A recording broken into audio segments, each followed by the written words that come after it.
Season 2, Episode 5. We start today's adventure with everybody crammed inside of Mr. Penn Quinn's office, all talking over one another. Wake and Bake, who were the two skunks that did the morning show, Rocky, who was the intern, Lemur, who did late nights with Lemur, Mr. Penn Quinn, who owned the radio station, Karen, who did human resources and helped run the radio station, and of course, our lovable favorite, Fauna. It was the start of April, and everything seemed possible. Everyone quiet down. Quiet! Go ahead, Penn. Everybody shut up.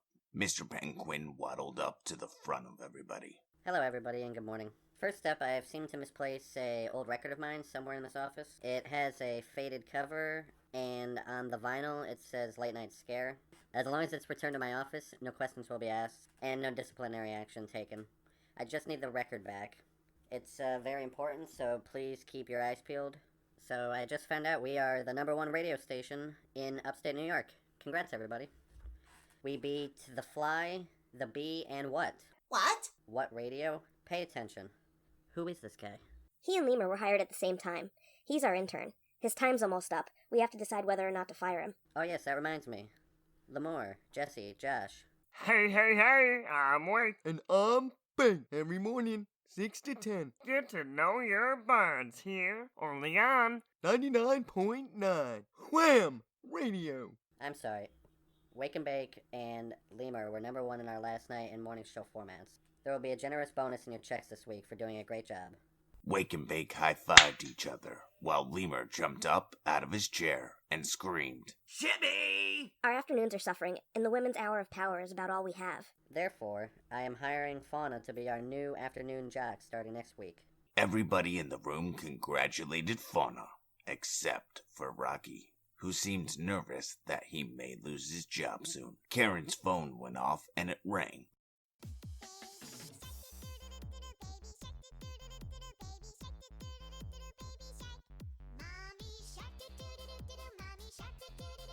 She picked up her phone. Hello? Calm down, I can't understand you. You're mumbling. What? You think you're pregnant? I'll be home soon, and we're gonna have to have a serious talk. Karen turned around and saw everybody was watching her. Fauna looked over at Lemur, who seemed oblivious that there were only 2 girls that would call Karen to tell her that kind of news.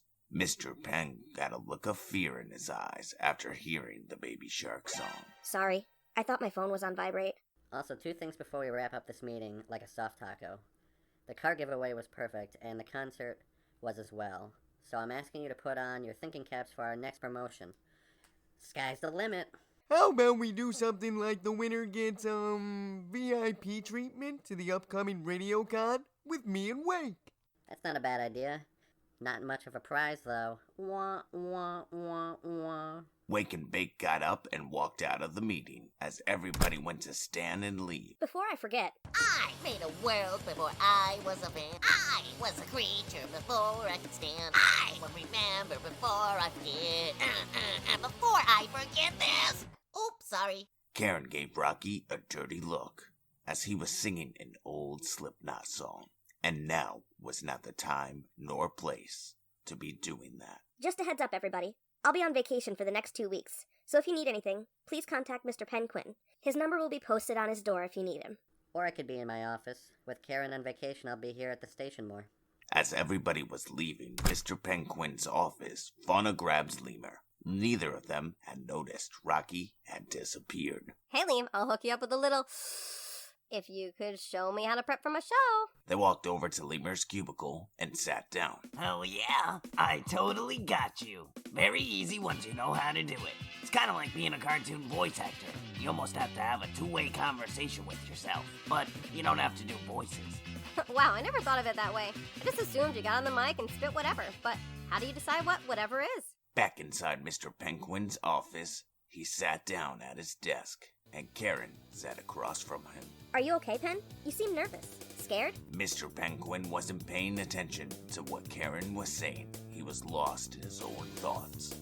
Quick flashes of sharks eating penguins, a baby penguin looking up through a floorboard, Morty the ghost, but as a robot, and a mama penguin being chewed up and spit out while holding a baby penguin, lying dead on the floor. All of these flashed through Penguin's mind. Pen! Pen? Hello? Are you gonna be okay? Oh my, oh yes. I haven't seen a shark in ages. They both stared blank at each other, not knowing what the other one was talking about. How about you? Are you okay? Sadie thinks she might be pregnant, so I'm about to go home and kill her. Good show. 2 weeks vacation and a possible grand, baby. Congrats. Geez, thanks, Pen. You're welcome. Karen pulled out her phone and unmuted it. If you get into a jam, call me. She went to walk out of the office when her phone rang. Let's go hunt, do-do-do-do-do-do, let's go hunt. Sadie, I'm on my way home now. What? You really thought scaring me half to death with an April Fool's joke was gonna be funny? She slammed her phone shut and walked out of the office. She was pissed off. Have a safe trip. Penn Quinn walked over and shut his office door. He stared at a picture of his family, a mother, a father, himself, and a little sister. A tear fell over his cheek as he thought of them. He climbed underneath his desk and started rocking back and forth. He grabbed his bong out of a secret compartment from underneath his desk and packed it up with saliva. This time, I'm gonna find out for sure if I saved you. He took a huge hit and put the bong down and exhaled. Let's do this. It was actually the same saliva Rocky stole in the last episode. Mr. Penn Quinn was the only one who knew the secret ingredient, which caused you to trip and see something special. But how was it all connected? We would find out. But before so, we go back to Lemur and Fauna, who were sitting at Lemur's desk. So whatever's trending on Bird Feeder, Doghouse, or Jibber Jabber, if you're really desperate, is your go-to for small talk jock breaks. You can also do conspiracy theories and whatever's trending on the news. Maybe a couple of fun games. And hey, if all else fails, there's always a whiteboard hanging on the wall with our shows on it and other cool things we got going on. Like win a free day with Wake and Bake at RadioCon? Come on! Ah ha ha ha. Hey, those guys are pretty chill once you get to know them. Fauna browsed her social media pages and wrote down topics. All my friends on social media are like, is my guy cheating? And of course, those heritage tests. My one friend is like 1/8 cat, 3/4 squirrel, and she's a meerkat. What? Take it and run with it, girl. Just remember, breaks are no longer than 30 seconds, unless you're dealing with a caller or a game. Then you have about 2 minutes at max. Hey, did anyone ever tell you about Playola or plugola. No taking bribes, either. Alright, see? You're all good. You know the basics, and that's all you really need to know. I don't plan more than one show ahead at a time, but you can prep for however long ahead as you want. You can even pre-record all of your stuff. Just make sure you're in the studio for your shift. Although, you technically don't have to be in there, but you never heard me say that. Any questions? Lemur got up to walk away. No, I think I'm good, but if I think of anything, I won't hesitate to ask. Hey, Liam, can I ask you something? Sure, what's goody? 2 things, I guess. One is kind of heads up, and one is serious talk. I don't know, give me the heads up first. Okay, you know how my mom got a call in the meeting? Yeah. Okay, well, I didn't call her. I know you didn't call her. You were sitting right next to me and Rocky. If I didn't call her, who would have? I don't know, one of her friends. You're talking about the pregnant thing, right? Oh, my Bugs Bunny, you idiot! I think that call came from Sadie. Wait, you mean Sadie like my Sadie? Like your sister? Yes! Whoa! That's a big one. Why wouldn't she call me? Or tell me? Or text me? Whoa, Bugs Bunny, how am I gonna support us on minimum wage? There's not even healthcare here. The only perks of this job are meeting the celebrities, and that doesn't pay anything. Fauna slaps Lemur across the face. Snap out of it! First off, she didn't tell me either, which is kind of strange because we tell each other everything. Like, I know this is a possibility because you two have. Second, I still need your help with something. It's about Rocky. Can you stay with me for a second? Yeah, sorry. Go ahead. Do you think Rocky is mad at me? No. Why would he be mad at you? Did you do something wrong, Fawn? Well, because he was the only one who didn't congratulate me when I got offered the afternoon job. No. Wait, Hell no. Rocky is kind of a weird breed. He's a total loner, but super loyal. Very lazy, but he does find the quickest and easiest way to get the job done. I wouldn't worry about it, Fawn. This time, I'm gonna save you. Oh god, I'm gonna see myself as a kid. Can be heard in the background being screamed from Mr. Penn Quinn's office. We see Mr. Penn Quinn underneath his desk at work, totally zoned out on a mission inside of his mind. If this sounds familiar, it's because it is. We have been teased with these moments and quick visions of other characters' trips. We see a young Penn Quinn hanging out in the living room listening to the radio, which said, It's the Late Night Scare coming up next. Stay tuned for tonight's frightening reading from Morty, the Mortician. Penn Quinn popped right up and waddled out into the other room, saying, Mom, Mommy, Mama, Mom! The Late Night Scare is about to start with Morty the Mortician. Oh my, I remember listening to him when I was your age. Go ahead, I'll be right in. It's just like these damn humans that release a biological chemical airborne toxin, and then quarantine everybody. Most people left Earth. Very few stayed.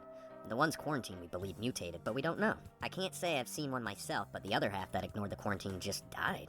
I mean, look at us. My theory is, we evolved from it. Well, your theory has upset the scientific community. I'm surprised we don't have death threats coming in because you attacked people's beliefs. But I have proof. It's in the hole in the living room. Come on, hurry up, everybody. It's starting. The mother penguin was holding Penn's baby sister, who was sleeping. His dad waddled into the living room to listen. Hello again, funnies and phoners. Tonight's frightening story is not one to be taken lightly. We put on our masks to hide our true selves. But what happens when we become the mask? Oh, I just love that laugh. It's so infectious. Oh boy, oh boy, oh boy. This is gonna be a good one. What was that? Probably just the wind knocking over the wind chimes and breaking them again. I'll go check it out. You know, son, this is one of my favorite stories from when I was a kid. A few moments would pass that would feel like a eternity. Where is it? I know it's here. We checked your office. Get out of my house now before I kill you. Shots were fired, and Mama Penguin would quickly grab young Penn and take him into the living room. Come on, Penn. Come with me. We're gonna play a little game of hide and go seek, okay? Oh, no, Mom. I want to hear how the story ends. Not right now, baby. I'm sorry. This is for your own good. She reached down at the floor and grabbed a piece of wood and lifted it up and put Penn inside. She quickly covered it up when one of the home invaders, a shark, busted through the door. She waddled forward towards a gun and would even get a few shots off, killing one of the sharks. But the other sharks would emerge. One would bite her and kill her by chewing her up and then spitting her out. The other remaining sharks trashed the house looking for the theory of evolution to destroy it. They would have no such luck though, as it was in the same spot that young Penn Quinn was hiding. He tried to get out of his hiding spot, but couldn't do so. The floorboard above him was too heavy to move. He sat trapped with nothing to do. It was as if the events were fixed and he couldn't change them. Minutes would pass and death could be heard from above. Penn wondered who it was. Had the sharks turned on each other? Did someone come to save him? All this and more raced through his brain. Footsteps could be heard walking right above his head. The fear set in on Penn Quinn. The floorboard would be lifting up, and Penn Quinn would scream in terror as he laid eyes on the giant robot before him. Ah, everything is going to be okay. Young Penn looked around and he saw his mother, baby sister, and father lying dead on the ground. The attacking sharks' dead bodies were spread throughout the house. Penn tried to run up to his mother, but Morty held him back. He picked up Penn and carried him out of the house and into the night. As they were running through the night with a full blood moon in the sky shining on them, the robot introduced himself. Hello, young Penn. My name is Morty, and I'm going to take care of you like your father took care of me. We see images of Penn growing up and Morty taking care of him. For about 15 years, Penn is now 21 and is a young man. I can save you, I know it. I almost have it figured out. I just can't find a blank to put you into. Ben, no, not a record. You want me to put your dying conscience into a record? Hello, You have to let me die. The technology that was keeping me alive was destroyed during the war with all the crazy airborne toxin. But I can't lose you. I'll find a way to save your consciousness, even if I'm gonna put it in a record. Just know, kid, I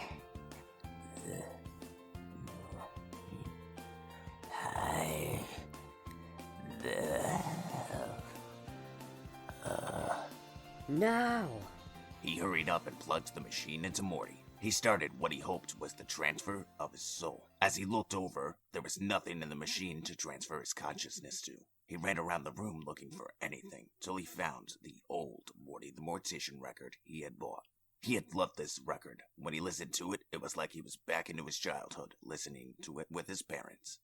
But he also loved Morty. He quickly ran over to the machine and proceeded to record over the record and transfer his friend's consciousness inside.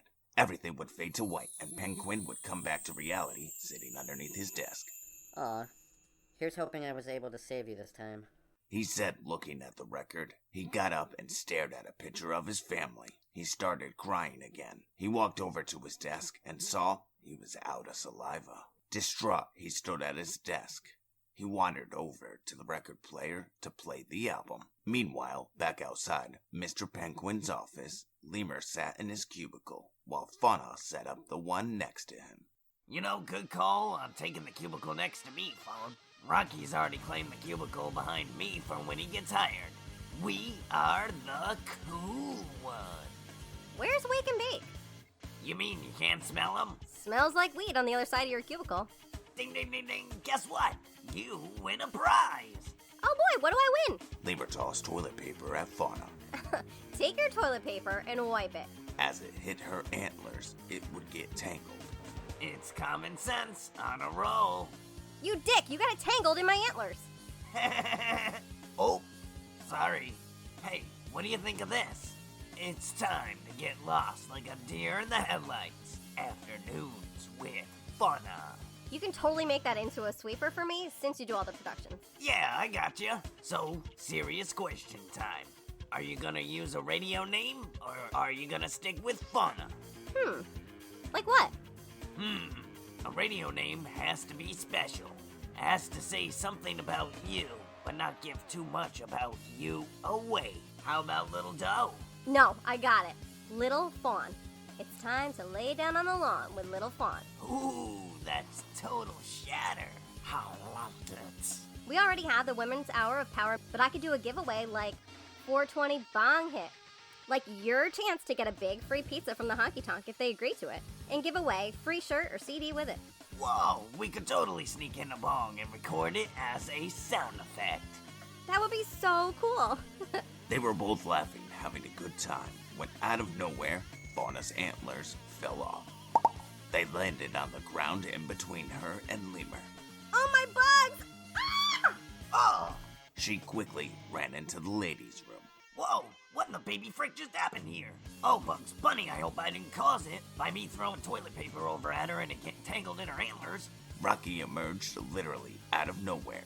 He glanced up at Lemur, who looked really disturbed. He screamed and covered in fear behind Lemur, pointing at Fauna's antlers. What the fuck is that? Is that a trouser snake? Did you shit again on the carpet, Liam? No, shut up, dude. They're Fauna's antlers. They just right off her head and fell right on the ground. So like I was helping her with show prep stuff, promotions, and sweepers, and they just plopped right off her head. At the same time, Mr. Penn Quinn opened up his office door and screamed. I'm coming to save you, Buddy LaFontaine. He ran from his office and straight out the doors into the parking lot. Both Lemur and Rocky jumped in the air as he screamed and ran past them. Neither one was paying any attention to what he was saying. Whoa, nice. I wish I got to see her antlers fall off. Damn it, now I gotta wait a whole nother year. No, not nice, dude. You see, I threw toilet paper at her joking around, and the toilet paper got tangled in her antlers, and I think that's what made her antlers fall off. No, you're overreacting, Liam. Am I? Am I? You know that call that Karen got while we were in the meeting? No. Maybe. I don't know. Wait, this morning? Yeah, and the call was about someone being pregnant. Well, strap in and hold on. I think it's Sadie, dude. And on top of that, now I'm freaking out. How am I supposed to support a family being a radio lemur? Don't worry about it, Liam. Just chill. How? Do you need a piece of bamboo? Here. And finally, on top of everything else, Fauna's antlers just like right on the ground. And if she can lose her antlers, then maybe I can lose one of the rings on my tail. I gotta get out of here. Lemur ran away into hiding. You idiot. I just ran into Sadie at the store. She's not pregnant. It's April Fool's Day. She's playing a prank on their mom. Lemur? Where the hell did he go? We see Rocky sitting at his desk. The clock shows an hour had gone by. He gets up and walks over to the ladies' room and knocks on the door. He was holding a box of finger blasts, some fresh lemon leaf candies, and some peanut butter chocolate, Fauna's favorite. Hey, Fauna. It's me, your bird dog in Ruru. Are you in there? Please, Rocky, just go. I don't want to be seen right now. Okay, babe. I totally understand. I, see what you did in the cubicles, and I totally took care of it. He threw it in the dumpster. We see a clip of him carrying her antlers out. Ew! Gross. He picked up her antlers and threw them in the dumpster. I can't believe I touched it. Just so you know, babe, I don't care what you look like. What I care about is how you treat me and how you make me feel. You always make me feel special, and I hope I do the same for you. It's really sweet of you to say. But you're just saying that because you have to? Because you're my boyfriend. I'll be here for you whenever you're ready. Now and always. You better not be lying, because I can tell. If you're lying to me, I'm gonna have to beat you up. I swear on the holy cow. So it's McGee, babe. And I know you could too. Fauna emerged from the bathroom, looking like a new woman. Rocky's jaw hit the floor. He didn't think it was possible, but somehow she was even more beautiful. Holy moly cow. Ruff, ruff. You got a little something right here, and you can close your mouth now. Whoa! You look like an enchantress. Or siren. Oh, I almost forgot. Here you go, babe. Congrats on the new afternoon position. And if you ever need an intern for your show, I'm your coon. Peanut butter, finger blasters, and lemon leaves? Babe, you're the best! She inhaled the candies. So, I saw Sadie at the store earlier when I was grabbing this stuff. And she told me about this hilarious prank that she's pulling on your mom, saying that she's pregnant when she's not. Because it's April Fool's Day, you know.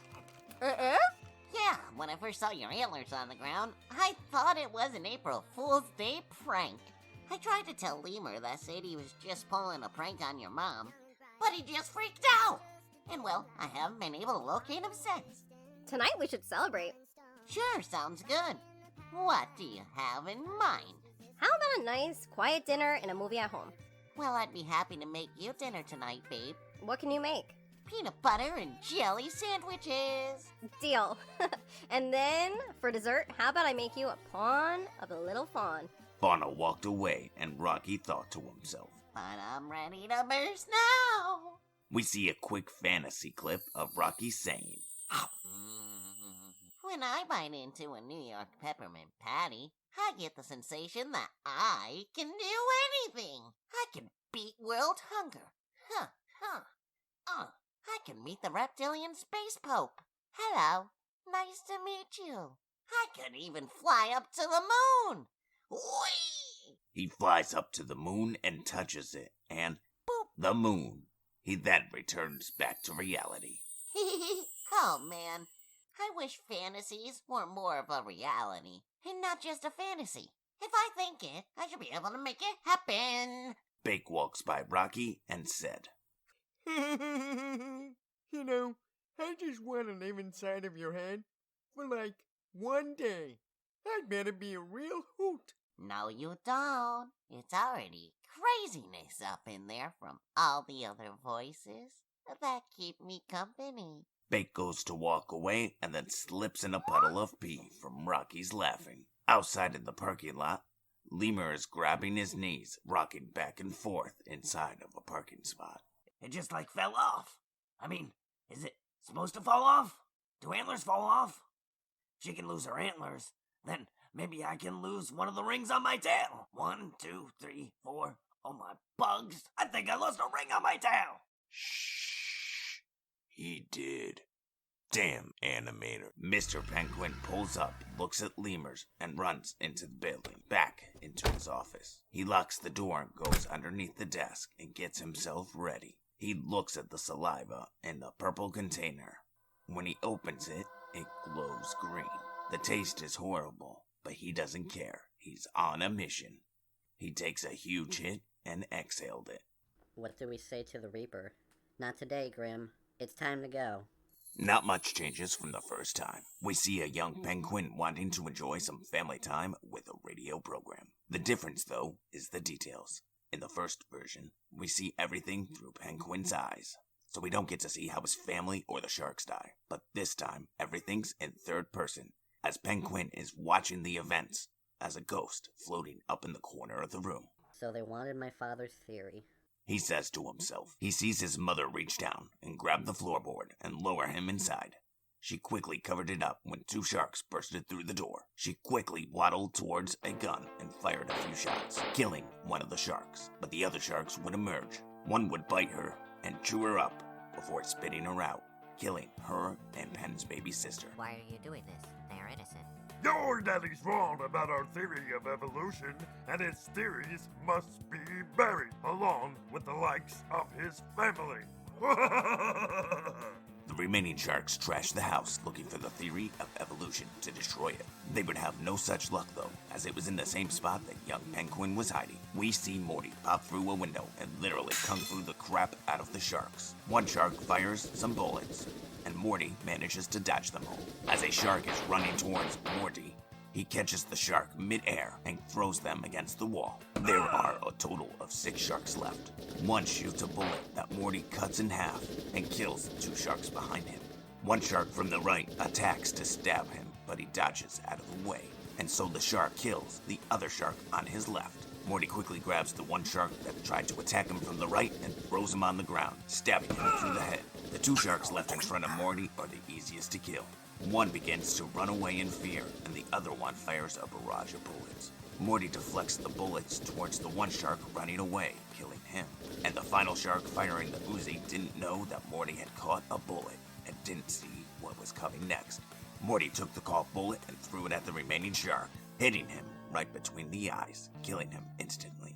Morty was about to walk away and blow up the building, but he decided to do a quick scan of the home before he did. His sensors would tell him that there was a child hidden in a secret compartment who was frightened. The child was documented in the National Animal Database as Penn Quinn. He picked up the child and the evolution of animals and fled into the night. Hello, young Penn.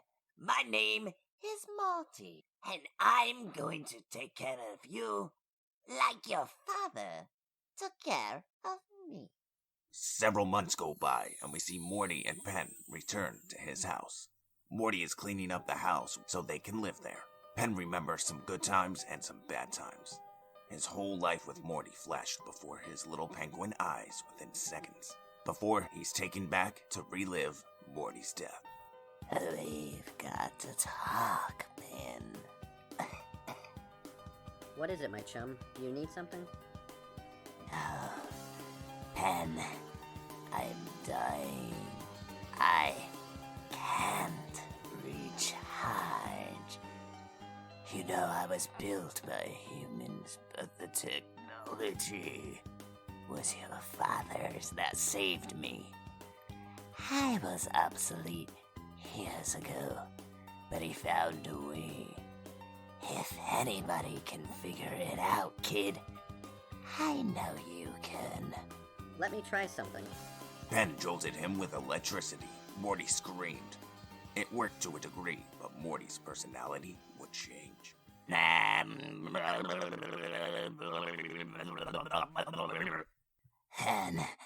you have to kill me, destroy me, son, so I can't fall into the wrong hands. No, I can't do that. I can save you, I know it.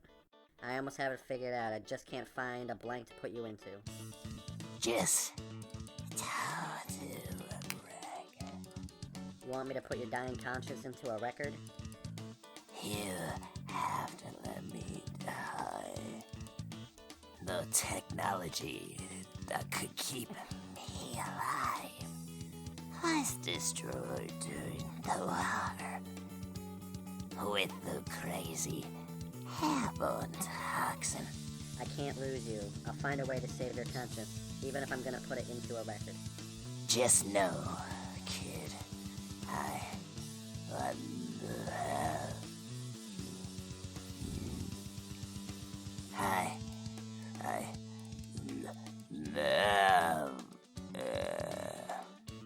No! He hurried up and plugged Morty into the machine. He started what he hoped would be the transfer of his soul. He looked over and there was nothing that his consciousness was being transferred into. He ran around the room in a panic looking for anything till he found it. A old Morty the Mortician record that he had bought. He loved this record.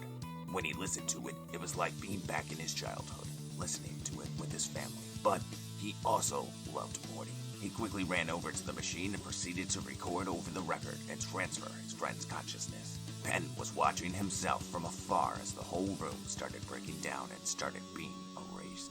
He glanced over at the machine. It was rising in percentage, but something started pulling him out of his hallucination and back to reality. He started to fight it. He glanced over at the machine. It said 59%. He knew he had to leave, but he had to see if his friend's mind would make it into the record. The pull back to reality started to increase. Penn fought even harder. As he got closer to the machine, it said 79%. He was using every fiber in his body to try to get to the machine. He watched himself and Morty disappear. He glanced back over at the machine, and the soul exchange was at 99%. As he reached out to grab it, he would be sucked back to reality. He awoke under his desk with the bong tipped over. He was sweaty and out of breath. He could hear a door slam when he returned back to reality, but didn't think anything of it. He got out from underneath his desk and walked over to his hidden vault and opened it. Everything was in there but the record. He scurried around his office looking for it everywhere. He went to the basement and checked down there, but there was nothing, as it was all clean. He went back upstairs in a panic. He opened up the door and was looking at the ground and started walking, talking to himself. Where could it be, damn it? Where did I have it last? I don't remember. Oh shit, I'm so sorry. I wasn't paying attention. I lost in my own head. It's all good, bird dog. I fall over easy. I'm kind of like a bowling pin. I have, like, no balance. You wouldn't mind, but I'm a lemur. I should have some type of balance. Maybe you have no equilibrium. You should lie down and roll backwards once to recounter yourself. Alright, that's shatter advice. I'll have to give it a try. Thanks for your help, Mr. Penn Quinn, sir. You can call me Penny if you want, that's my real name. Or Penn works fine too. Okay, sounds good, Penny. Nah, that don't sound right, dude. Thanks, though. I think I'll stick with Penn. You by any chance haven't seen an old record lying around, have you? It would be labeled Late Night Scare with Morty the Mortician. That actually kinda sounds familiar. I'll keep my eyes peeled. I feel like I've seen it lying around somewhere. Okay, well, if you do find it, don't listen to it. Okay. Curiosity killed the cat. Why is that? Yes, it did, but satisfaction brought him back. Wait, what? You don't want to play it because, oh, I don't know, you could get really scared at the stories told. Maybe cursed. I'll be frank, there's an evil spirit inside of it that needs to be set free, but I haven't quite figured out how yet. But if you could play the record, he curses you. He walked away, trying to think of a solution. What a weird bird. I wonder what it would be like to live inside of his head for a few hours. Wait, hold on a minute. If curiosity killed the cat, then how could he be brought back to life with the satisfaction? He's already dead. That doesn't make any sense. It sounds like some weird euthanasia shit to me. Rocky and Fauna were across town, sitting in her room. Squeeze me. That was horrible. It sounded like a baby duck dying. What can I say? You are the queen. She had to be high fun. Fun, fun. Flubbaloozy fun. Fun, fun. Space buns run, run, run! Nothing, say it again. And again. You duck, I just got that song out of my head. It's no surprise, it's #1 on the charts. Oh yeah, I almost forgot. Look at what I swiped for us to listen to. Again. Didn't we already do this? And oh yeah, you got scared. Listen, Fauna, I have a confession. Fauna slapped Rocky across the face. How? What the hell is that for? Your confession. Ow, it really hurt. And you messed up my fluffy right cheek. Sorry if I hit you too hard. I figured you had bad news. Are you okay? Are you crying? No, you just knocked an eyelash out of my eye. Fauna hugged Rocky. I'm sorry, what were you gonna say? What's your confession? So, I keep seeing this creepy ghost telling me to play his record, and ever since I played it the first time and wished out, I've had like the worst luck, Fawn. I figured it was time for me to raccoon up and listen to this thing from start to finish. Maybe we could stop the curse and release him like he's been telling us. That's what I'm 99% positive it wants. What's the 1%? I don't know. Maybe haunt me till I die? Feast on my soul? Torture me? I have no clue. But Fauna, I have to make it stop. And I know that I'm a much more stronger raccoon when I'm with you. So I know we can do it if we do it together. No matter what, we'll listen to it from start to finish, and if you get scared, I'm here. Don't you know I won't let anything happen to my little Roo-Roo? Would have been cooler if you called me Bird Dog or Chicken Cha-Cha. But I'll take it though. Sounds nice coming from your mouth. Then again, it is a little weird. It is what my mom calls me. Fauna took the record out and played it on the record player. She got comfy on her bed with Rocky as static hissed away before it started. Morty's ghost emerged from the record player and said, Good scare evening, Gutbusters. It's me, your old pal, Morty, the mortician. Hello, Rocky. Fauna. You can't give up easy. Or use all your ambition. But nobody escapes. Morty, the mortician. Fauna, you see that thing, right? Yeah, I fucking see it. What the hell is going on? We see Sadie yell and bang on the wall. Stop going at it like rabbits over there. Some of us are trying to sleep in this house. Just wait. I've got plenty of tricks up my sleeve. That catchy bunsen being stuck in your head was me, by the way. You're welcome. You know it was child's play compared to what I have in store for the 13th of Friday.